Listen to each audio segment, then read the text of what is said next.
नमस्कार, मराठी तडकामध्ये तुमचं स्वागत आहे। आज आपण करणार आहोत कैरीची लोणची। आपण या अर्धा किलो कैऱ्या घेतलेल्या आहेत। याचे आपण आता छोटे छोटे काप तयार करून घेणार आहोत। आता आपण साहित्य बघणार आहोत। आपण कैरीचे छोटे छोटे काप करून घेतलेले आहेत। मी याची साल काढलेली नाहीये, जर तुम्हाला काढायची असेल तर तुम्ही काढून घेऊ शकता। त्याच्यासाठी 1 वाटी गूळ घेतलाय, काळे मीठ घेतले अर्धा चमचा जिरे घेतले, 1 चमचा मोहरी घेतली आहे, अर्धा चमचे मेथीचे दाणे घेतले, 1 चमचा गरम मसाला घेतलाय, 1 चमचा चाट मसाला घेतलाय, हळद घेतली अर्धा चमचा आणि 1 चमचा लाल तिखट घेतलेला आहे। चला तर मग लोणची बनवायला सुरुवात करूया। आपण गॅसवर पॅन ठेवलेला आहे। याच्यामध्ये आपण फक्त थोडंसं तेल घ्यायचं आहे। लोणचीला जास्त तेल लागत नाही, फक्त 1 पळी आपण याच्यामध्ये तेल टाकणार आहोत। पाहू शकता तुम्ही याच्यात 1 पळी तेल टाकलेले आहे आणि ते चांगल्या प्रकारे गरम होऊन द्यायचे आहे। चांगलं गरम झाल्यावर त्याच्यात आपण आता टाकणार आहोत मोहरी। मोहरी चांगली तडतडून द्यायची आहे। मोहरी तडतडलेली आहे। आता आपण याच्यामध्ये टाकणार आहोत जिरे।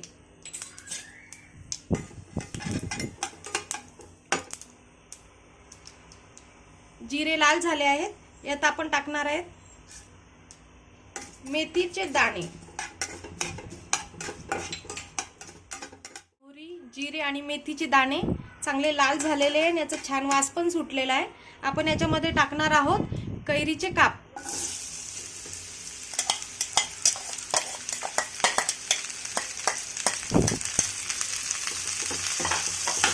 हे छानपैकी सगळं मिक्स करून घ्यायचं आहे। कैरीमध्ये आता जिरे, मोहरी आणि मेथी छानपैकी मिक्स झालेले आहे। याच्यामध्ये आपण टाकणार आहोत मसाले। सगळ्यात आधी आपण टाकणार आहोत लाल तिखट, त्यानंतर हळद आणि तुमच्याकडे जो आहे तो गरम मसाला तुम्ही टाकू शकता आणि चवीनुसार मीठ टाकायचंय।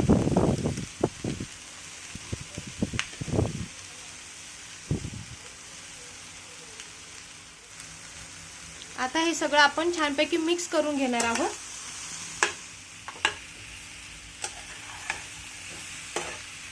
हे छानपैकी आता मिक्स झालं आहे। आपण याच्यामध्ये टाकणार आहोत 2 पेले पाणी, कारण की आपल्याला कैरी अर्धवट थोडीशी शिजून घ्यायची आहे। याच्यात पाणी टाकले आपण। तुम्ही पाहू शकता इथे मी 2 कैऱ्या घेतल्या होत्या। अर्धा किलो मध्ये 2 कैऱ्या बसल्या होत्या, तर 2 कैऱ्या घेतल्या होत्या म्हणून मी याच्यामध्ये 2 पेला पाणी टाकले। जर तुम्ही 1 कैरीचं बनवत असाल तर तुम्ही याच्यामध्ये 1 पेलाच पाणी टाकायचंय। आतापर्यंत गॅसची फ्लेम ही मीडियम होती। आता आपण गॅसची फ्लेम ही थोडीशी फास्ट करणार आहोत आणि याच्यावर आपण झाकण ठेवणार आहोत। 5 मिनिटं आपल्याला याला चांगलं झाकण ठेवून शिजवायचंय। गॅसची फ्लेम आपण आता एकदम कमी केलेली आहे। आता आपण याच्यावरचं झाकण काढून घेणार आहोत आणि ही जी कैरी आहे ही शिजली का नाही हे बघायचंय आपल्याला। त्याच्यासाठी आपण कैरीची फोड घेऊन चमच्याने असं दाबून बघणार आहोत। मस्त कैरी शिजलेली आहे बघा।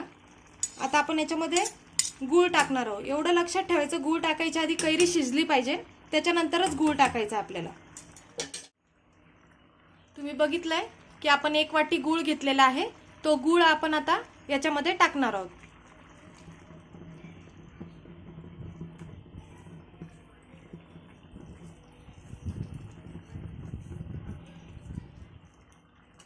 आणि तो मिक्स करून घ्यायचा व्यवस्थित आपल्याला।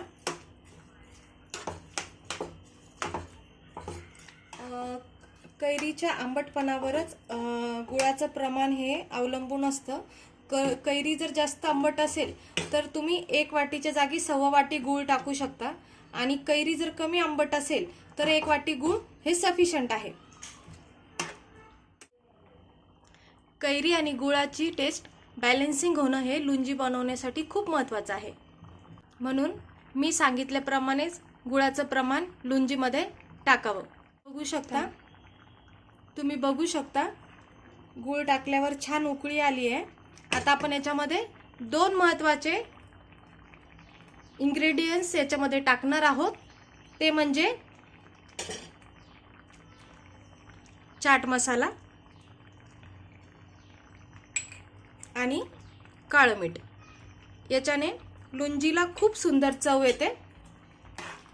हे टाकल्यानंतर मिक्स करून फक्त 5 मिनिटं मीडियम फ्लेमवर ठेवायचे किंवा लो फ्लेमवर ठेवलं तरीही चालेल। जास्त पातळ आपल्याला म्हणजे जास्त घट्ट करायची नाहीये लुंजी, कारण की लुंजी थंड झाल्यानंतर त्याला घट्टपणा येतो, म्हणून थोडीशी पातळच राहू द्यायची आहे।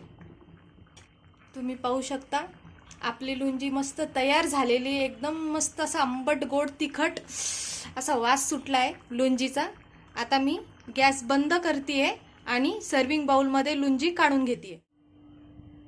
तुम्ही बघू शकता आपली मस्त लुंजी तयार झालेली आहे। उन्हाळ्याचे दिवस आहे, किती छान भाज्या बनवल्या तरी आपल्याला जेवण जात नाही। त्यामुळे तुम्ही नक्की लुंजी ट्राय करा आणि कमेंटमध्ये नक्की सांगा कशी झाली आहे। आणि माझ्या चॅनलला सबस्क्राईब करा, लाईक करा, कमेंट करा आणि शेअर करायला विसरू नका।